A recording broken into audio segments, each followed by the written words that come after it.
Hi ಎಲ್ರಿಗೂ ನಮಸ್ಕಾರ. Welcome to Shrinvita YouTube channel. ಇವತ್ತಿನ ಈ ವಿಡಿಯೋದಲ್ಲಿ ನಾರ್ಮಲ್ ಸೋನಾ ಮೊಸರು ಅಕ್ಕಿ ಯೂಸ್ ಮಾಡಿಕೊಂಡು ಮಶ್ರೂಮ್ ದಮ್ ಬಿರಿಯಾನಿ ಹೇಗೆ ಮಾಡೋದು ಅಂತ ತೋರಿಸ್ತಿದ್ದೀನಿ. ನೀವು ಇದನ್ನು ಒಂದು ಸಲ ಟ್ರೈ ಮಾಡಿ ನೋಡಿ. ನೀವು ಮತ್ತೆ ಹೋಟೆಲ್ಗೆ ಹೋಗಿ ತಿನ್ನೋದನ್ನೇ ಬಿಟ್ಬಿಡ್ತೀರಾ, ಮನೆಯಲ್ಲೇ ಮಾಡ್ಕೊಂಡು ತಿಂತೀರಾ. ನೀವಿನ್ನೂ ನನ್ನ ಚಾನಲ್ ಸಬ್ಸ್ಕ್ರೈಬ್ ಮಾಡ್ಕೊಂಡಿಲ್ಲ ಅಂದರೆ ಸಬ್ಸ್ಕ್ರೈಬ್ ಮಾಡ್ಕೊಳ್ಳಿ. ಹಾಗಿದ್ರೆ ಹೇಗೆ ಮಾಡೋದು ಅಂತ ನೋಡೋಣ ಬನ್ನಿ. ನಾನಿಲ್ಲಿ 150 ಗ್ರಾಮ್ ಮಶ್ರೂಮ್ ತೊಗೊಂಡಿದ್ದೀನಿ. ಇದನ್ನು ಹೇಗೆ ವಾಶ್ ಮಾಡೋದು ಅಂತ ತೋರಿಸ್ತಾ ಇದ್ದೀನಿ. 1 ರಿಂದ 2 ಸ್ಪೂನು ಗೋಧಿ ಹಿಟ್ಟು ಹಾಕ್ಕೊಂಡು ಸ್ವಲ್ಪ ನೀರು ಹಾಕ್ಕೊಂಡು ಕೈಯಲ್ಲಿ ಚೆನ್ನಾಗಿ ರಬ್ ಮಾಡಿಕೊಂಡು ಇದರಲ್ಲಿರೋ ಮೇಲ್ಗಡೆ ಪಾರ್ಟ್ನೆಲ್ಲ ರಿಮೂವ್ ಮಾಡ್ಕೊಳ್ಳಿ. ಆಮೇಲೆ 1-2 ಸಲ ಚೆನ್ನಾಗಿ ವಾಶ್ ಮಾಡಿಕೊಂಡು ಕಟ್ ಮಾಡ್ಕೊಂಡು ಇಟ್ಕೊಳ್ಳಿ. ಮಸಾಲೆಗೆ ಬೇಕಾಗಿರೋಂಥ ಇಂಗ್ರೀಡಿಯೆಂಟ್ ನೋಡ್ಕೊಂಬರೋಣ. 4 ರಿಂದ 5 ಹಸಿರು ಮೆಣಸಿನ್ಕಾಯಿ ತೊಗೊಂಡಿದ್ದೀನಿ.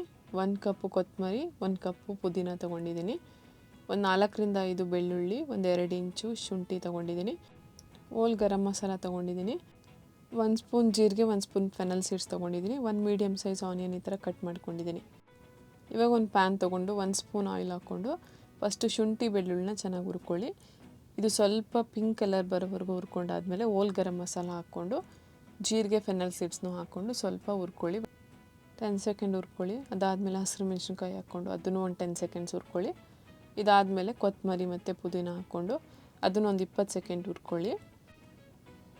ಲಾಸ್ಟಲ್ಲಿ ಆನಿಯನ್ ಕಟ್ ಮಾಡಿರೋಂಥ ಆನಿಯನ್ ಹಾಕ್ಕೊಂಡು ಸ್ವಲ್ಪ ಆನಿಯನ್ ಎಲ್ಲ ಕೆಂಪಗಾಗೋವರೆಗೂ ಹುರ್ಕೊಳ್ಳಿ ಚೆನ್ನಾಗಿ. ನಾನ್ ವೆಜ್ ತಿನ್ನೋರಾದರೆ ನಾನ್ ವೆಜ್ಜಿಗೆ ಕೂಡ ಈ ಮಸಾಲ ಯೂಸ್ ಮಾಡ್ಕೋಬೋದು. ಇವನ್ ನೀವು ಸ್ಟೋರ್ ಮಾಡಿಕೊಂಡು ಫ್ರಿಡ್ಜಲ್ಲಿ 2 ದಿನ 1 ದಿನ ಇಟ್ಕೊಂಡು ಕೂಡ ಯೂಸ್ ಮಾಡ್ಕೋಬೋದು. ಇದನ್ನು ಒಂದು ಮಿಕ್ಸರ್ ಜಾರ್ಗೆ ಹಾಕ್ಕೊಂಡು ಫೈನ್ ಪೇಸ್ಟ್ ಮಾಡ್ಕೊಳ್ಳಿ. ನೀರು ಆ್ಯಡ್ ಮಾಡದೆ ಒಂದು ಫೈನ್ ಪೇಸ್ಟ್ ಮಾಡ್ಕೊಳ್ಳಿ. ಈ ಮಸಾಲ ಒಂದು 2 ರಿಂದ 3 ಸ್ಪೂನ್ ಆಗುತ್ತೆ. ಇವಾಗ ಒಗ್ಗರಣೆ ಹಾಕೋ ಮುಂಚೆ 1 ಕಪ್ ರೈಸ್ ತೊಗೊಂಡಿದ್ದೀನಿ, ಅದನ್ನು ನೆನೆ ಹಾಕಬೇಕು. ಸೊ ನೀವು ಒಗ್ಗರಣೆ ಸ್ಟಾರ್ಟ್ ಮಾಡೋ ಮುಂಚೆ ನೆನೆ ಹಾಕ್ಕೊಳ್ಳಿ, ಸಾಕಾಗುತ್ತೆ. ಇವಾಗ ಒಂದು ಕುಕ್ಕರ್ ತೊಗೊಂಡು ಅದಕ್ಕೆ 1 ಟೇಬಲ್ ಸ್ಪೂನ್ ಆಯಿಲ್ ಹಾಕ್ಕೊಳ್ಳಿ. ಎಣ್ಣೆ ಬಿಸಿ ಆದಮೇಲೆ ಹೋಲ್ ಗರಂ ಮಸಾಲ ಮತ್ತು 1 ಟೇಬಲ್ ಸ್ಪೂನು ಜೀರಿಗೆ ಹಾಕ್ಕೊಳ್ಳಿ. ನಾನಿಲ್ಲಿ ಕಡಿಮೆ ಹಾಕಿದ್ದೀನಿ, ಯಾಕೆಂದರೆ ಮಸಾಲೆ ರುಬ್ಕೋಬೇಕಾದ್ರೇ ಜಾಸ್ತಿ ಹಾಕಿದ್ದೀನಿ. ನಿಮಗೆ ಬೇಕು ಅಂದರೆ ಇನ್ನು ಸ್ವಲ್ಪ ಇಲ್ಲಿ ಜಾಸ್ತಿ ಆ್ಯಡ್ ಮಾಡ್ಕೋಬೋದು. ಚಕ್ಕೆ, ಲವಂಗ. ಚಿಕ್ಕದೊಂದು ಈರುಳ್ಳಿ ಅರ್ಧ ಹಾಕಿದ್ದೀನಿ. ಮಶ್ರೂಮ್ 150 ಗ್ರಾಮ್ ತೊಗೊಂಡು ಈ ಥರ ಕಟ್ ಮಾಡ್ಕೊಂಡು ದೊಡ್ಡದಾಗಿ ಕಟ್ ಮಾಡಿಕೊಂಡು ಫ್ರೈ ಮಾಡ್ಕೊತಿದ್ದೀನಿ. ಇದನ್ನು ಒಂದು 30 ಸೆಕೆಂಡು ಆಯಿಲಲ್ಲಿ ಚೆನ್ನಾಗಿ ಫ್ರೈ ಮಾಡ್ಕೊಳ್ಳಿ. ಇವಾಗ ಇದಕ್ಕೆ 1/4 ಸ್ಪೂನ್ ಅರಿಶಿನದ ಪುಡಿ, ಒಂದು ಅರ್ಧ ಸ್ಪೂನ್ ಉಪ್ಪು ಹಾಕ್ಕೊಂಡು ಚೆನ್ನಾಗಿ ಮಿಕ್ಸ್ ಮಾಡ್ಕೊಳ್ಳಿ. ಉಪ್ಪು ಹಾಕಿದ್ಮೇಲೆ ಮಶ್ರೂಮಲ್ಲಿರೋವಂಥ ನೀರಿನ ಅಂಶ ಎಲ್ಲ ಬಿಟ್ಕೊಳ್ಳುತ್ತೆ. ಇವಾಗ ಒಂದು 1/4 ಸ್ಪೂನು ಚಿಲ್ಲಿ ಪೌಡರ್ ಹಾಕ್ಕೊಳ್ಳಿ. ನಾನು ಆಲ್ರೆಡಿ ಮೆಣಸಿನ್ಕಾಯಿ ಹಾಕಿರೋದ್ರಿಂದ ಸ್ವಲ್ಪ ಹಾಕ್ಕೊತಿದ್ದೀನಿ, ನಿಮಗೆ ಖಾರ ನೋಡಿ ಹಾಕ್ಕೊಳ್ಳಿ. ಇವಾಗ ಮಸಾಲೆ ರುಬ್ಬಿಟ್ಕೊಂಡಿರೋಂಥದ್ದನ್ನ ಹಾಕ್ಕೊಳ್ಳಿ. 2 ರಿಂದ 3 ಸ್ಪೂನ್ ಆಗಿದೆ, ನಾನು ಪೂರ ಹಾಕ್ಕೊತಿದ್ದೀನಿ. ಇದನ್ನು ಎಲ್ಲ ಚೆನ್ನಾಗಿ ಮಿಕ್ಸ್ ಮಾಡ್ಕೊಳ್ಳಿ ಮಶ್ರೂಮ್ ಜೊತೆ. ಇದೆಲ್ಲ ಆಲ್ರೆಡಿ ಆಯಿಲಲ್ಲಿ ಫ್ರೈ ಮಾಡಿರೋದ್ರಿಂದ ಇಲ್ಲಿ ಮತ್ತೆ ಆಯಿಲಲ್ಲಿ ಫ್ರೈ ಮಾಡೋ ಅವಶ್ಯಕತೆ ಏನೂ ಇಲ್ಲ. ಇವಾಗ 1 ಸ್ಪೂನ್ ಕೊರಿಯಾಂಡರ್ ಪೌಡ್ರ್ ಹಾಕ್ಕೊಳ್ಳಿ, ಧನಿಯಾ ಪೌಡರು. ಸ್ವಲ್ಪ ಇದನ್ನು ಮಿಕ್ಸ್ ಮಾಡ್ಕೊಂಡಾದ್ಮೇಲೆ ಲಾಸ್ಟಲ್ಲಿ 1/4 ಸ್ಪೂನು ಗರಂ ಮಸಾಲ ಹಾಕ್ಕೊಳ್ಳಿ. ಇವಾಗ ಉಪ್ಪು ಚೆಕ್ ಮಾಡಿಕೊಂಡು ನಿಮಗೆ ರುಚಿಗೆ ತಕ್ಕಷ್ಟು ಉಪ್ಪನ್ನು ಆ್ಯಡ್ ಮಾಡ್ಕೊಳ್ಳಿ. ನಾನಿಲ್ಲಿ 1 ಕಪ್ ರೈಸ್ ತೊಗೊಂಡಿರೋದ್ರಿಂದ 2 ಕಪ್ ನೀರು ಆ್ಯಡ್ ಮಾಡ್ತಾಯಿದ್ದೀನಿ. 2 ಕಪ್ ನೀರು ಸಾಕಾಗುತ್ತೆ, ಅದಕ್ಕಿಂತ ಜಾಸ್ತಿ ಆ್ಯಡ್ ಮಾಡಬೇಡಿ. ನೀವೆಷ್ಟು ಅಕ್ಕಿ ತೊಗೊಂಡಿರ್ತೀರೋ ಅದ್ರ ಡಬಲ್ ನೀರು ಹಾಕ್ಕೊಳ್ಳಿ.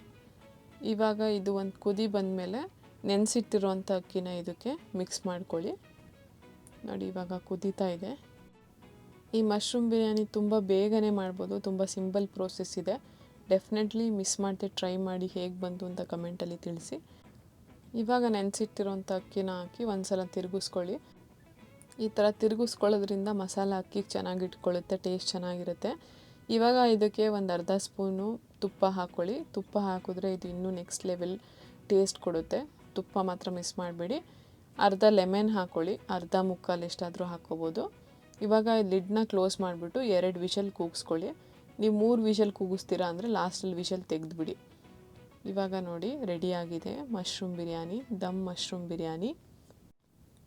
ಈ ಮಶ್ರೂಮ್ ಬಿರಿಯಾನಿ ನೀವು ಹೋಟೆಲಲ್ಲಿ ತಿನ್ನೋ ಬಿರಿಯಾನಿಗಿಂತ ಏನೂ ಕಮ್ಮಿ ಇರಲ್ಲ. ಡೆಫಿನೆಟ್ಲಿ ನೀವು ಟ್ರೈ ಮಾಡಲೇಬೇಕು. ನಾನ್ ವೆಜ್ ತಿನ್ನೋರು ಕೂಡ ಇದನ್ನು ಒಂದು ಸಲ ತಿಂದು ನೋಡಿದ್ರೆ ಮತ್ತೆ ಇದನ್ನು ಮಾಡಿಸ್ಕೊಂಡು ತಿಂತಾರೆ, ಅಷ್ಟು ರುಚಿಯಾಗಿರುತ್ತೆ. ಇದನ್ನು ನೀವು ಚಟ್ನಿ ಜೊತೆ ಸರ್ವ್ ಮಾಡ್ಕೋಬೋದು, ಇಲ್ಲ ಅಂದರೆ ಮೊಸರು ಬಜ್ಜಿ ಜೊತೆ ಸರ್ವ್ ಮಾಡ್ಕೋಬೋದು. ತುಂಬ ರುಚಿಯಾಗಿರುತ್ತೆ. ಸೊ ನೋಡಿದ್ರಲ್ಲ ಎಷ್ಟು ಈಸಿಯಾಗಿ ದಮ್ ಬಿರಿಯಾನಿ ಮಾಡೋದು ಅಂತ. ನಿಮಗೆಲ್ಲ ಈ ವಿಡಿಯೋ ಇಷ್ಟ ಆಗಿದೆ ಅಂತ ಅಂದ್ಕೊತಿದ್ದೀನಿ. ಇಷ್ಟ ಆಗಿದ್ದರೆ ಲೈಕ್ ಮಾಡಿ, ಫ್ರೆಂಡ್ಸು ಫ್ಯಾಮಿಲಿ ಜೊತೆ ಶೇರ್ ಮಾಡಿ. ಸಬ್ಸ್ಕ್ರೈಬ್ ಮಾಡ್ಕೊಂಡಿಲ್ಲ ಅಂದರೆ ಸಬ್ಸ್ಕ್ರೈಬ್ ಮಾಡ್ಕೊಳ್ಳಿ. Thank you for watching.